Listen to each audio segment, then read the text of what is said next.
Ladies and gentlemen, after 6 weeks of no UFC, we are finally back with UFC 324, Justin Gaethje versus Paddy Pimblett, which is taking place on January the 24th of 2026. This is the first card of the Paramount deal. We are getting an early start time of 5 p.m. Eastern Standard Time.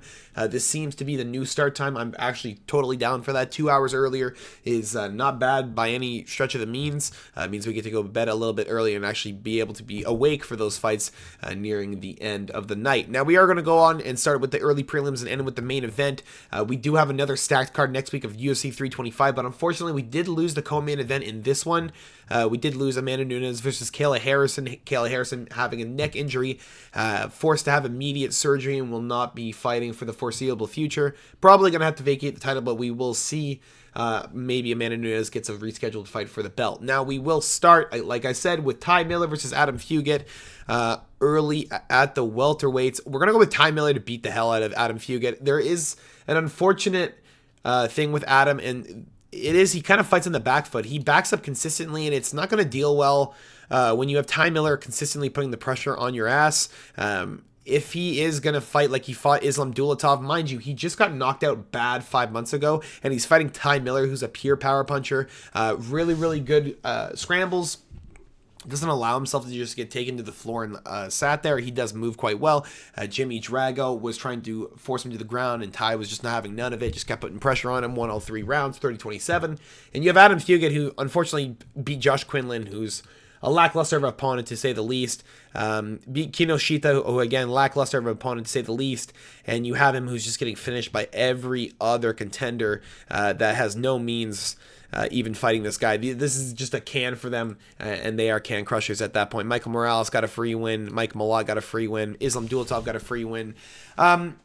You did see Michael Morales take a couple rounds, though, to beat him up, but I'm going to say Ty Miller beats him up, gets a knockout in round 2, and has Adam on his ass and out of the UFC quickly. Just too much range. Ty looks really, really big, looks significantly bigger than anything I've seen Adam look like in fights, and it says an inch in height. I'm going to say it's probably 2 or 3 because Ty looks really, really massive at 170.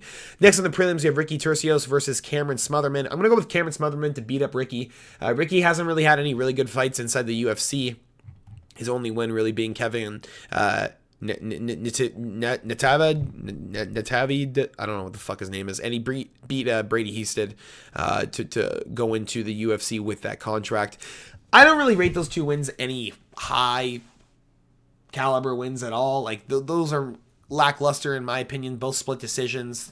He doesn't really make the fight very definitive. He keeps it in the arms of the judges, and that's not really what you want, especially when you're fighting Cameron Smotherman, who looked actually half decent on short notice against Jake Hadley before Jake Hadley got kicked out and sent to the PFL. You have a guy who actually has a bit of knowledge inside the UFC already. The ring rust is not there. He unfortunately got Sari City, who just is an absolute crazy pressure fighter. Ricky Simon, again, trying to keep his UFC contract after losing, I think it was 3 or 4 in a row before he knocked out Yavid Basharat. And you have Ricky Turcios, who's trying to make a bit of a comeback after having 2 bad losses. Bernardo Sopage, was not really that good of a fight for Ricky either. Just kind of got beat up, and I don't see this fight being any different. I'm going to say Cameron Smotherman wins a decision and just beats the shit out of Turcios. There's not a whole lot he can do on the feet. Ricky doesn't really look that good on the feet. He tries to go for the grappling, and Smotherman looks pretty good with the takedown defense. I'm going to say Smotherman gets it done over 2.5 rounds is maybe what you're betting. Next on the prelims, Josh Hokick versus Denzel Freeman. I'm going to go with Hokick just because Denzel kind of pissed me off with the fact that he went to a decision with Marek Blujo. He really should have finished that guy. That guy has no grappling experience whatsoever, and I really thought Denzel Freeman was just going to take him to the ground and choke him out. He has half-decent wrestling, really good ground and pound. Usually just rips guys to the ground and beats the shit out of them. Did not do that in his UFC debut, and now you have Josh, who's just trying to be the Sean Strickland of the heavyweight division, tries to say some wild shit and tries to back it up with his big hands, and he has done it 2 fights in a row, 1 in the Contender Series and 1 in his UFC debut against Max Jimenez. I'm going to just go with the fact that Josh is just a bit of a hothead. He kind of wants to end it in the first round. If you see this fight go into the second round, bet all of your money on Denzel Freeman. There will be a lot of money to be made off of that. Josh has no experience whatsoever inside the second round. He has 1 fight inside the second round where he went to like 2 minutes in or something, or a minute in and got a knockout. Or I think it was a submission, actually, was it? It was in the third round. There you go. The problem I have is the fact that Denzel Freeman is actually really good. He actually is really, really good with the wrestling. And if you have Josh going to the second round with Denzel Freeman, you have a bit of an issue because Denzel's not going to gas. He has decisions. He has a lot of good cardio. And he's just going to try and melt Josh apart. If this goes in the second round, live bet Denzel. But otherwise, Josh Hawkick to get it done inside the first round by knockout. Should be quick and should be easy for the boy, but we will see. Next on the prelims, you have a very, very good one. Michael Johnson versus Alexander Hernandez. Honestly, this is my highlighted prelim of the evening because we're going to be taking the dog, probably my dog of the week, Michael Johnson to beat Alexander Hernandez. Hernandez doesn't really deal well with pressure. Happened with Donald Cerrone. Doesn't like the body kicks. Doesn't like the body work. Johnson throws to the body and rips fucking haymakers from his hip, even though he throws them just as fast as a normal right hook. Alexander Hernandez has had some good fights recently. Diego Ferreira knockout. Chase Hooper knockout. Chase Hooper looked like he shouldn't even have belonged inside that octagon with him. Kurt Hollabaugh decision, which was lackluster because it all came down to the third round. I thought actually Kurt might have won that fight. In my opinion, it is what it is. Austin Hubbard split decision. Austin could have won that fight, but he didn't really put enough together inside the third round. Damon Jackson split decision. Bill Algeo, by the way, that should not have been a split decision. Damon Jackson won that pretty clear. He doesn't do well with pressure, man. Billy Quarantillo took him out. Renato Moicano took him out on the ground. Drew Dober took him out. Donald Cerrone was the guy who welcomed him with a fucking head kick. And now you have Michael Johnson, who's a UFC vet. Very, very hungry for another win, looking for another knockout since his knockout of Ottman Azatar almost a year ago. And he's got the hands to put Alexander out. Alexander is a guy who kind of throws all of it inside the first round. If Michael Johnson can survive the first round with Alexander Hernandez, I can see him wilting Hernandez right away. Hernandez very often bleeds from the nose. It does bother him quite a bit. I can see Michael Johnson getting him when he's trying to rub his nose or something and just hitting him with an absolute haymaker, cracking him, getting him rocked. Hernandez falls to the ground and Michael Johnson just falls up with an absolute flurry against the cage until Hernandez falls to the floor and is knocked out. I don't trust in Alexander Hernandez enough to put money on him. I don't trust him enough to give you guys him as a pick. If you really want to stay away from this fight, I would say this fight does not go distance. I'm going to say one of these guys is going to end up on the floor. Michael Johnson either stiff or Alexander Hernandez getting knocked out against the cage, TKO.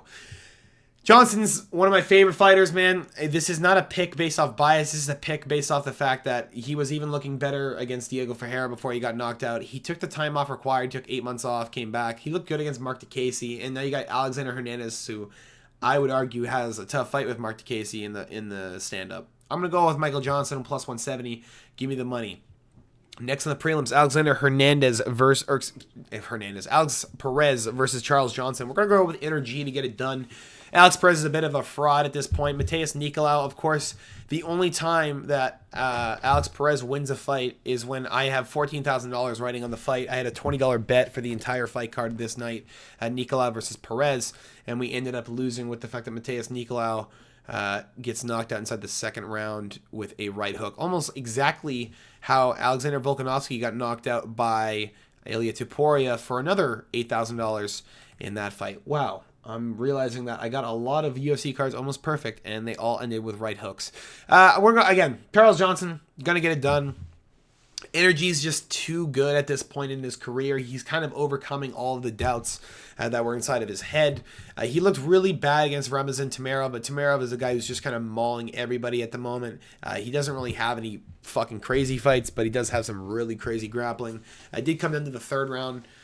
No, actually, I think Ramazan won the first two, and I think Charles tried to pull it away.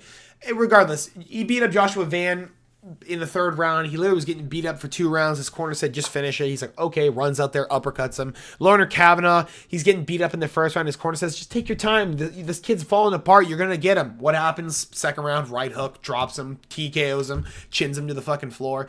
Like, he's looked so much better in the last year inside of his UFC tenure. It's hard to bet against him. I'm going to go with Charles Johnson to get it done. Alex Perez has shoulder problems. He's had knee problems. Tetsuro Taira put out his fucking knee. He got choked out by Azu Almabayev, and now he's got Charles Johnson who's just going to try and rip it on him. I think Alex Perez is going to get TKO'd or decision by Charles Johnson, and it's going to be light work for the son. He's got 5 inches of reach. He's going to keep him at range and beat the shit out of him. So it'll be a lot of body kicks probably and a lot of uppercuts and right hooks right to the head. Next on the prelims, a second highlighted prelim of the evening for me, very clearly, Nikita Krylov versus Modestas. Jesus, fuck, I can't even talk right now. Modestas Boskowski. I got so pissed off my fucking mic got on Nikita Krylov versus Modestas Bukauskas. See, I can say it when I don't look at the screen, but when I look at the screen, I apparently have a seizure and my eyes just get all fucked up and I can't figure it out. I'm going to go with Nikita Krylov to get it done against Modestas Bukauskas. Krylov looked pretty okay on the feet against Dominic Reyes before he got absolutely chinned. He also did look okay against Ryan Spann. But, by the way, I know it's crazy to say he looked okay on the feet before he got chinned in 2 minutes. I know it's crazy. But Dominic Reyes hits like a fucking truck. And he actually looked pretty good in the stand-up. He looked pretty good in the stand-up against Ryan Spann. Threw a little bit wild, but did end up cracking Spann. They had some wild exchanges on the ground. And it ended up with a triangle choke in the end. Now, Bukauskas, I'm a little bit concerned with his grappling. I'm a little bit concerned with the fact that if he chooses to grapple with Krylov after he gets tagged, he's going to get put out. He's going to get chinned fucking quickly. Or not chinned, excuse me. His chin's going to get wrapped up awfully quickly. He's fought Paul Craig, who's old as shit on the way out, CTE. He's fought Ion Cutelaba to a split decision, which arguably could have went to Ion. Rafael Sakaria, who's got CTE for days, just gets knocked out against the cage after getting knocked out, fucking like months before that, right? Yeah, against fucking Ivo Aslan 4 months before that, gets chinned. Marcin Prachnio, who also head kicked him against the cage when Bukauskas was moving forward. Listen, this is the second stint for Marcin Prachnio, for Bukauskas. The second stint inside the UFC. And you have Krylov, who's been here forever. He's a vet. He understands what's going on. He's fought the best of the best over the years, and now he's taking on Bukauskas, who has a decent kickboxing game. Krylov has an overwhelming grappling game, and if anything, Bukauskas is going to try and just play takedown defense because Krylov's going to be all over his ass. I'm going to take Krylov as the underdog. There is too much value in him with the reach advantage. There's too much value in him locking up guillotines and just absolutely ripping on shit. Krylov can really do it, and he can get it done against a guy like Modestas Bukauskas, who forced himself into a second stint into the UFC with a Zach Pauga win. Get the fuck out. And a Tyson Pedro win. Eat my ass. He's fought nobody. This is the hardest test of his career, and he's a fucking favorite. If it's the hardest test of his career and he's a favorite, get the shit out of here. It's value on the other side. Nikita Krylov to get it done by submission is your value.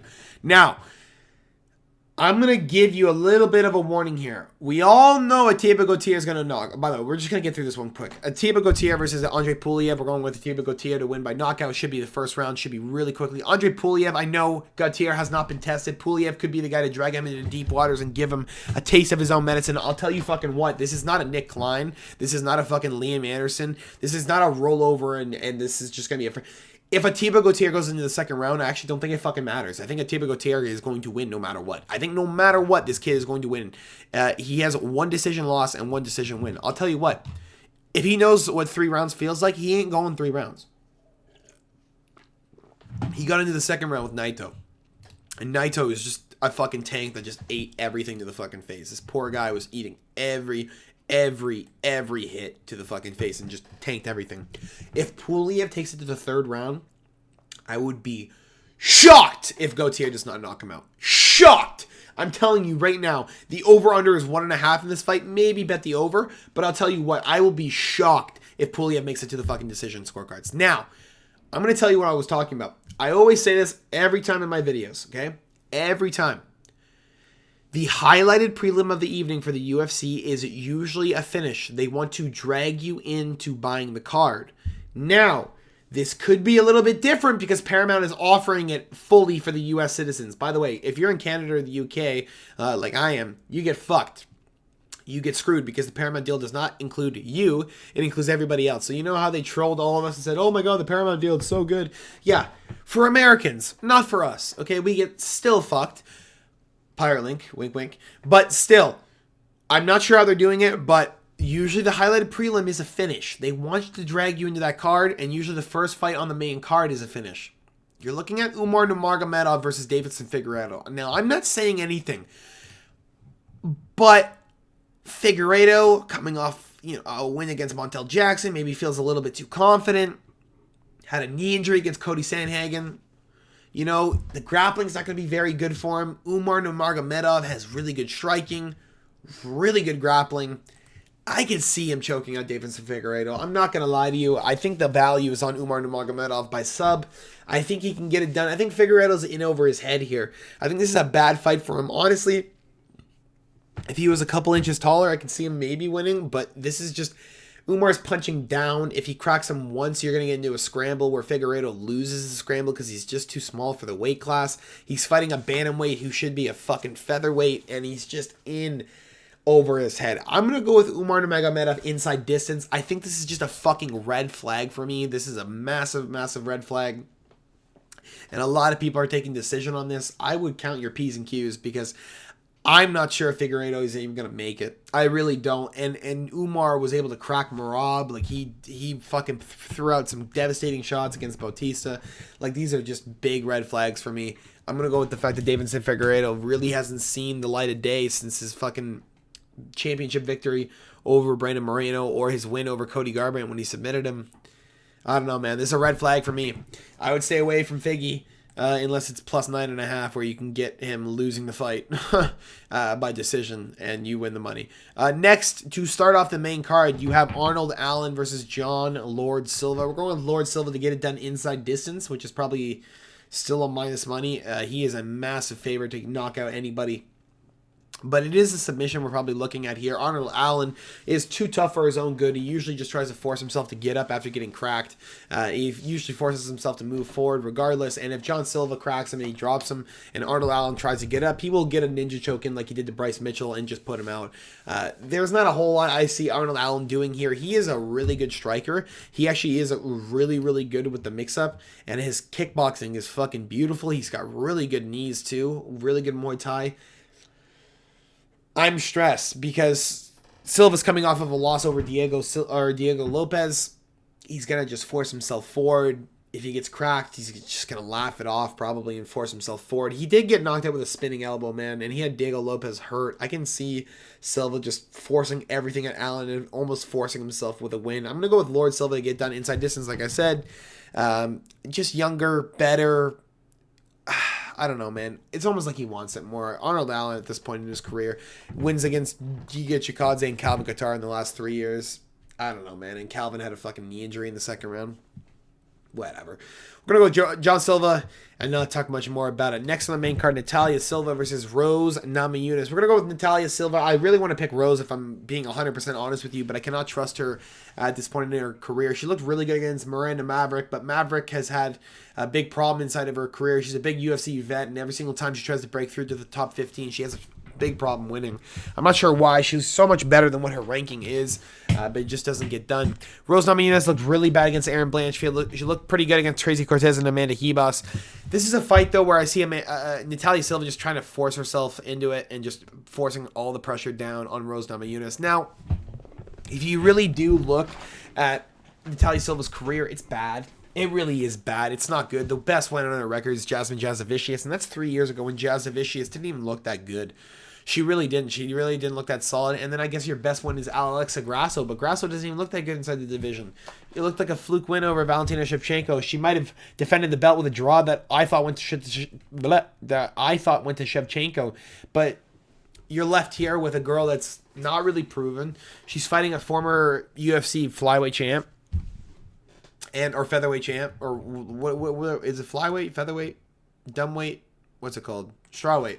Former strawweight champ, and she's fighting just a vet, and I can really see Rose putting it on her, but Natalia Silva, younger, looks really good on the ground, looks like Rose Namajunas is not going to be able to utilize the boxing. She might just get mauled, and this just screams red flags for me. I would not bet this fight if I were you. I would stay away from it, but I would hedge Rose Namajunas, man. I don't think it's a bad bet. I mean, strawweight, I understand it's a big difference between what this is at flyweight, but fuck, man, if I could tell you right now, Natalia Silva is probably fighting the toughest opposition she's ever fought in her life, and she's a minus 500, bro.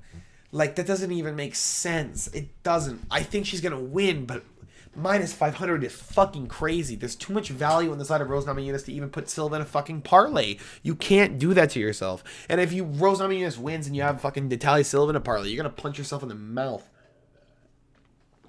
Stay away from this. But my guess is probably decision Natalia Silva. But I could see Rose getting it close. Now, This one, I don't know. I'm just going to tell you what I think, and you let me know in the comments below. Waldo Cortez Acosta versus Derek Lewis. I'm going with Derek Lewis. Now, I don't want to pick Derek Lewis. By the way, this is a switch. I'm telling you right now, I am 80% losing when I switch picks. 80% losing. I'm warning you guys, 80%. But I'm switching my pick from Waldo to Derek Lewis. Now, the reason why is because I watched back that Shamil Gaethje fight. Gaethje had a full camp. Threw wild. He threw wild. He really did. He threw wild. He threw like some wild shots trying to put Waldo down or just hurt him so that he didn't have to deal with him. Waldo played distance. Derek doesn't like playing distance. He will force himself forward against Waldo. Waldo loves keeping the distance and keeping the game far because he wants to kick at you. He wants to ruin you before he moves in, and he wants to throw that 95 left jabs before he just hits you with the right piston of a fucking hammer and puts you out cold. Shamil Gaethje cracked him really good inside the clinch and hit him with a right hand, a left hand to bring his head back up, and then he was about to clip him with the right hand, and Waldo stepped back and threw a left or whatever it was that dropped Shamil Gaethje initially. Now, if that is Derek Lewis throwing those shots at you, you are going down. He is the most knockouts in UFC history. He hits like a truck. He barely clipped DeLima with a fucking knee, put him out. He barely clipped fuckface there, Talisha Teixeira, with a left hook. He went dink, dink, and just fucking clipped him, and he went down. I'm telling you right now, if Waldo plays the same game he played with Shamil Gaethje, he's getting chinned. He probably will try to keep distance. I'm telling you right now, Derek will force himself forward. The value is in the Black Beast and most knockouts in UFC history. And it is in Derek Lewis to get his 30th UFC win and just get it done on Saturday night. I like Waldo a lot. This fight will go one round. This will not make it out of the first round. And if it does, put all your money on Waldo because Derek ain't fucking... That motherfucker looks skinny, but fuck me. I don't know. He just doesn't look the same.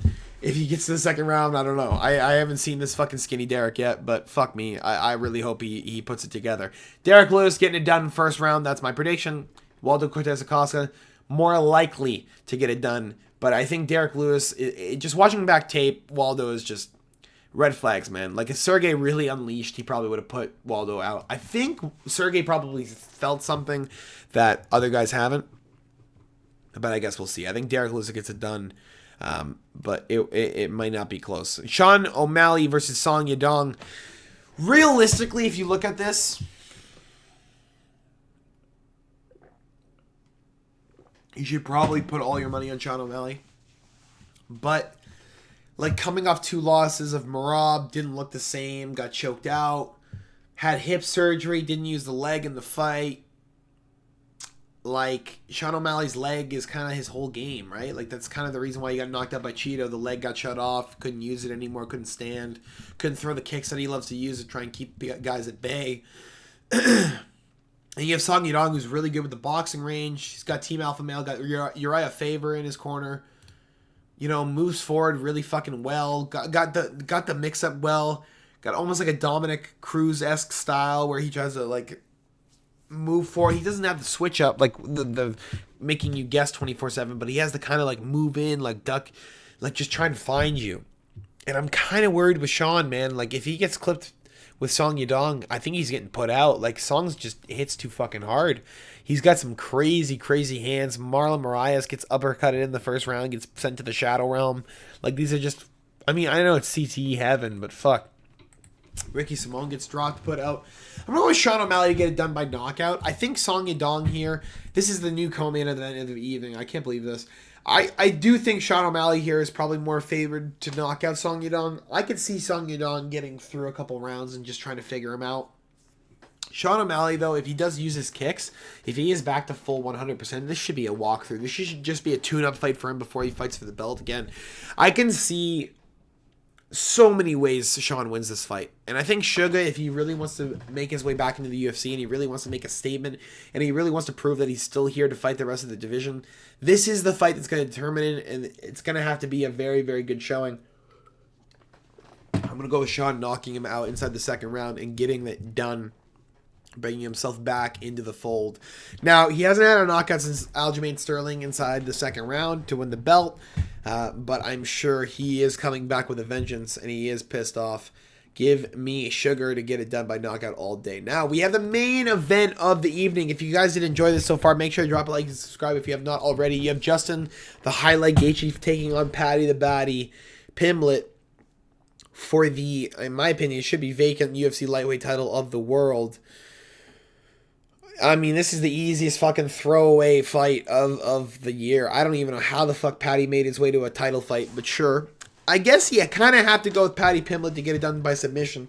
If Paddy doesn't get it done by submission inside the first 2 rounds, I'm telling you right now, Justin's going to put on a fucking literal highlight reel of just right hands on Paddy's face, and he will end up knocking him out. I'm going to go with, if you can bet this on the betting apps, I would go Paddy the Baddie by submission or Justin Gaethje to win by knockout. This fight will probably not see the scorecards. You will see probably under 3.5 rounds. You will probably see Paddy Pimblett winning by guillotine or triangle choke. I could see triangle more likely. I could also see a guillotine just get wrapped up when Justin tries to get too close. Paddy looked really good against Michael Chandler. He looked almost like a new fighter. Almost had a vengeance when he fought. Like, he looked really, really devastating. He looked really fucking mental. And you have a guy in Justin Gaethje who's just a little bit too old, maybe a little bit damaged, maybe a little bit just out of the fight at this point. I really think he can get it done. But Paddy the Baddie at this point, 31 years of age, he's just faster. He's got better grappling. Now, Justin has some really significant wrestling credentials, if you guys do not know. So I can see him just stuffing Paddy. Like, this either goes one of 2 ways. Paddy really needs a first-round finish. If Paddy does not get a first-round finish, Justin is going to maul this kid. He is going to get Paddy tired. He is going to force pressure early, and he's going to have Paddy backed up and just gassing out. If this doesn't go through the first 2 rounds, live bet the shit out of Justin Gaethje. That's all I got for you guys this week. I mean, we will probably put up a betting video if you guys are interested in that, but we will see for the rest of the card. Again, I would stay away from this fight, man. Too many indicators are telling me Justin's going to outgas Paddy and just have him in shit. Justin's been submitted, what, 1 time before? It was fucking Habib, bro. And Charles Oliveira got him in a rear naked choke after a weird scramble after dropping him, I'm pretty sure. If Paddy doesn't get him inside that first round, you live bet Justin Gaethje. That's all I got to tell you guys. Just be careful. Be smart. Don't waste your money. Don't bet dumb shit. Bet your favorite fighters, but don't bet dumb shit. Like, you know what's a dumb bet? Like, Deiveson Figueiredo. It's probably a dumb bet. It probably is. We're still going to do it, though. Andre Puliev. That's a dumb bet. Don't do it to yourself. That's all I got for you guys this week. Hope you guys enjoy. I will see you guys all for the betting talk later this week, and I will see you guys probably for another video. I want to get a little bit of a highlight reel down for all my reactions. I do scream and lose my shit quite often, and I'd like to get that done. That's all I got for you guys today. I'll see you guys later. Peace.